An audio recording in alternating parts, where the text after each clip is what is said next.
लगातार धूप जो है वो आम जनता पे किस तरीके से असर कर रहा है। हालांकि तमाम हॉस्पिटल्स जो हैं इसको लेकर के कई सारी सुविधाएं भी ला रही है। हमारे साथ इस वक्त मौजूद हूँ आरएमएल हॉस्पिटल में, जहां पर हीट वेव को लेकर के जिस इंसान को हीट स्ट्रोक लग जाता है उनको किस तरीके से बचाया जा सकता है उसको लेकर के एक कैंपेन भी चलाया जा रहा है। हमारे साथ अमलेंदु सर हैं, डॉक्टर हैं। सर, किस तरीके से, क्योंकि हीट जो है वो काफी चरम सीमा पर है, 44-45 डिग्री सेल्सियस है। आम लोग जो है इसको झेलने में असमर्थ जो रहते हैं, जिनको हीट स्ट्रोक लग जाता है, इसके लिए क्या क्या सुविधाएं हैं आपकी तरफ से, क्या क्या दिए जा रहे हैं? देखिए, जो हमारा ये है अस्पताल आरएमएल हॉस्पिटल, यहाँ पे 2024 में हीट स्ट्रोक यूनिट की शुरुआत की गई थी और लगातार ये यूनिट समर टाइम में कार्यरत रहती है।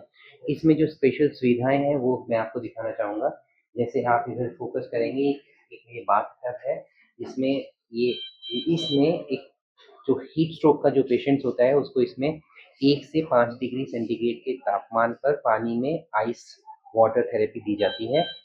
मैं जैसे हमारे पास एक वॉलंटियर है, मैं आपको एक वॉलंटियर के माध्यम से इसको समझाना चाहूँगा। आप इसमें आए।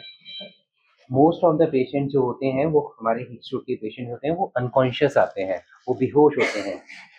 इससे पहले कि हम आगे बढ़े, मैं आपको बताना चाहूँगा हीट स्ट्रोक वो पेशेंट है जिनका तापमान 105 डिग्री फ़ारेनहाइट पहुँच जाता है और साथ में उनको सीएनएस के सिम्पटम्स जैसे कन्फ्यूज़न, एजिटेशन, अनकॉन्शियसनेस वो चीज़ होती है। और तीसरा जो कंपोनेंट है उसमें ये है कि बॉडी का अपना टेम्परेचर कंट्रोल करने का मैकेनिज्म चला जाता है। पेशेंट को पसीने जो आते हैं उसका मैकेनिज्म चला जाता है, जिसकी वजह से पेशेंट अपने तापमान को कंट्रोल नहीं कर सकता। उसका सिर्फ एक ही तरीका है कि हम एक्सटर्नल कूलिंग के माध्यम से ही उसको करते हैं। और जो इमर्शन थेरेपी है, ये this is the fastest way of cooling the patient. और ये स्टैंडर्ड थेरेपी है, दिखने में बहुत सिंपल है लेकिन very effective therapy for heat stroke patients. So जैसे कि हम ये पेशेंट आता है, इसमें से आप थोड़ा सा ऊपर, तो इसमें हम पेशेंट को इमर्ज कर देते हैं। गर्दन और उससे ऊपर का हिस्सा पानी के बाहर रहता है। ये करीब 100 से 150 लीटर इसमें पानी भर दिया जाता है। जैसे कि हम यहाँ पे आइस मेकिंग मशीन देख रहे हैं, इसमें करीब 50 केजी बर्फ इसमें डाल दी जाती है और इस पानी का जो टेम्परेचर होता है उसको हम 1 से 5 डिग्री अचीव करते हैं। इसी दौरान पानी का टेम्परेचर, पेशेंट का टेम्परेचर मॉनिटर किया जाता है। साथ में हम ECG, SpO2, respiration, blood pressure की कंटिन्यूस मॉनिटरिंग चलती है। ये थेरेपी अस्पताल में ही करनी चाहिए। ये थेरेपी मेडिकल प्रोफेशनल्स के गाइडेंस में ही, उनकी ऑब्जर्वेशन में ही करनी चाहिए, क्योंकि इस थेरेपी के अपने कोई साइड इफेक्ट्स हैं जिसमें shock, cardiac arrhythmia, irregular heart rate develop हो सकता है। इसी रीजन से ये पेशेंट्स की मॉनिटरिंग हमेशा मॉनिटरिंग के साथ की जाती है। अगर हम देखें कि एक पेशेंट को करीब 25 से 35 मिनट की रिक्वायरमेंट है। जो हमारे नॉर्मली हीट स्ट्रोक के पेशेंट्स आते हैं उनका टेम्परेचर 41-42 डिग्री होता है। 1 डिग्री टेम्परेचर कम करने के लिए पेशेंट का करीब 5 से 7 मिनट लगते हैं। तो इफेक्टिवली हर पेशेंट्स को हमें 25 से 30 मिनट की थेरेपी दी जाती है। उसके बाद इस पेशेंट को बाहर निकाल दिया जाता है। मोस्ट ऑफ दीज पेशेंट्स जो होते हैं ये वेंटिलेटर पे होते हैं। तो इस पेशेंट को निकालने के बाद हम देखें, आप यहाँ पे देख रहे हैं, ये वेंटिलेटर की फैसिलिटी है और साथ में मॉनिटरिंग की फैसिलिटी है। इनकी रिक्वायरमेंट के हिसाब से इन पेशेंट्स को फिर इफेक्टिवली आईसीयू या वार्ड में, depending on their patients condition, इनको वार्ड में भेज दिया जाता है। उसके बाद इनका फर्दर ट्रीटमेंट वार्ड में होता है। अगर मैं नॉर्मल बॉडी की बात करूं, अगर नॉर्मल बॉडी का जो टेम्परेचर होता है वो कितना होता है, और जिस तरीके से आप बता रहे हैं कि 88, 87, 90 तक पहुंच जाता है, उस वक्त में जो हीट स्ट्रोक के जो कष्ट आते हैं, जो यहाँ पे पेशेंट आते हैं, उनके बॉडी में किसी तरीके का सिम्टम आपको दिखाई देता है या कोई ऐसा दाग वगैरह कुछ ऐसा होता है उस वक्त में? देखिए, जो हमारा बॉडी का नॉर्मल टेम्परेचर है, अगर हम सेंटीग्रेड में बात करें तो ये 37 डिग्री सेंटीग्रेड होता है। अगर हम फ़ारेनहाइट में बात करें तो ये 98.6 डिग्री फ़ारेनहाइट नॉर्मली होता है। अगर हम हीट स्ट्रोक की बात करें, बाय डेफिनेशन इनका टेम्परेचर 41-42 डिग्री सेंटीग्रेड के ऊपर होता है। अगर हम फ़ारेनहाइट में बात करें तो 105 डिग्री या उससे ऊपर होता है।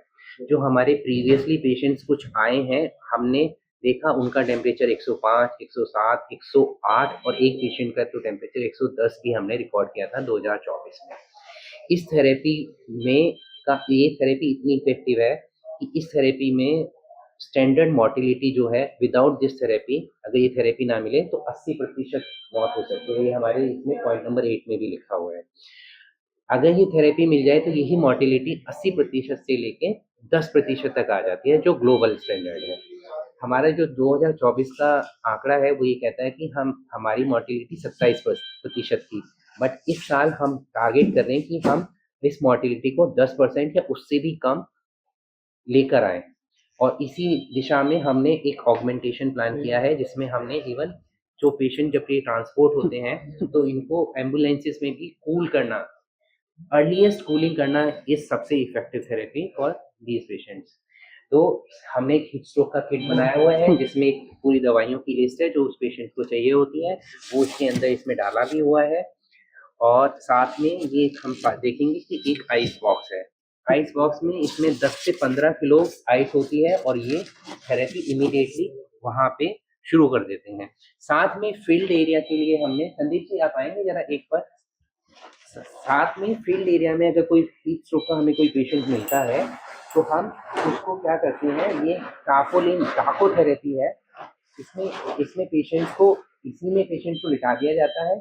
इसके साथ ही 10 से 15 किलो आइस इसमें डाल दी जाती है और उसमें हम इसको रॉक एंड रोल करते हैं, क्योंकि जितना जल्दी हम पेशेंट का टेम्परेचर को नॉर्मल लाएंगे उतना हम उस चीज को, उनके कॉम्प्लिकेशंस को बचा सकते हैं।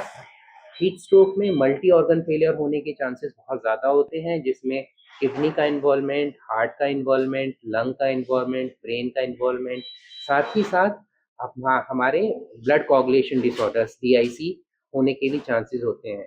तो मैं आपके चैनल के माध्यम से जनरल पब्लिक को ही सजेस्ट करूंगा कि अगर टेम्परेचर 104-105 डिग्री पहुंच रहा है हीट के टाइम में, तो थेरेपी को घर से ही शुरू कर दें, कूलिंग घर से ही शुरू कर दें, आइस पैक घर से ही लगाना शुरू कर दें, स्पॉन्जिंग घर से ही शुरू कर दें, लेकिन अस्पताल जरूर लाएं, क्योंकि इसका जो डेफिनेटिव और मोस्ट इफेक्टिव थेरेपी है वो आइस इमर्शन थेरेपी है, और उसके बाद की जो कॉम्प्लिकेशंस हैं वो अस्पताल में ही मैनेज की जा सकती है। अभी आपने बताया कि 2024 में आपने 110 तक में डिग्री देखा था आपने।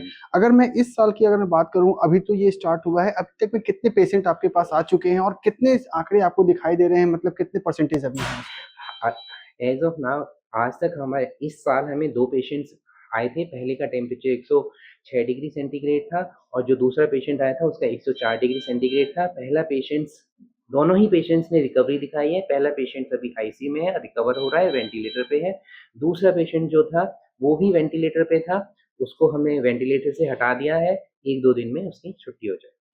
तो ये थे हमारे साथ में अमलेंदु जी, जिन्होंने साफ पूरा जानकारी दिया कि जो हीट स्ट्रोक जब लग जाता है किस तरीके से उससे बचा जा सके। ये इमर्सन टब है। इन्होंने साफ तौर पे बताया कि जब हीट स्ट्रोक लगता है तो 104 108 तक में बॉडी टेम्परेचर चला जाता है, उसको किस तरीके से कंट्रोल किया जाता है। हालांकि हेड जो है वो यहाँ तक रहता है, लेकिन इसमें वाटर लेवल जो है वो आधा टब इसमें भर दिया जाता है। उसके बाद जो ये आइस जो मशीन है इसके थ्रू ही जो है उस बॉडी को कंट्रोल किया जाता है। यहाँ बाहर में अगर किसी तरीके की इमरजेंसी अगर हो जाती है तो इमरजेंसी के लिए भी हीट स्ट्रोक किट यहाँ पे रखा गया है, जो कि एम्बुलेंस में काम करता है। साथ ही साथ आइस बॉक्स भी है, जिसमें बहुत सारे आइस बॉक्स रखे जाते हैं ताकि जो पेशेंट जो है बाहर में उनको किसी तरीके की परेशानियां ना हो। हालांकि RML हॉस्पिटल की तरफ से प्रत्येक साल इस तरीके का मुहिम जो है वो आम जनता के लिए चलाया जाता है, ताकि आने वाले वक्त में हीट स्ट्रोक की वजह से जो लोग परेशान चल रहे हैं उनको किसी तरीके की परेशानी ना हो। वीडियो जर्नलिस्ट अजीत के साथ Abhishek Anand, morning India news, Delhi.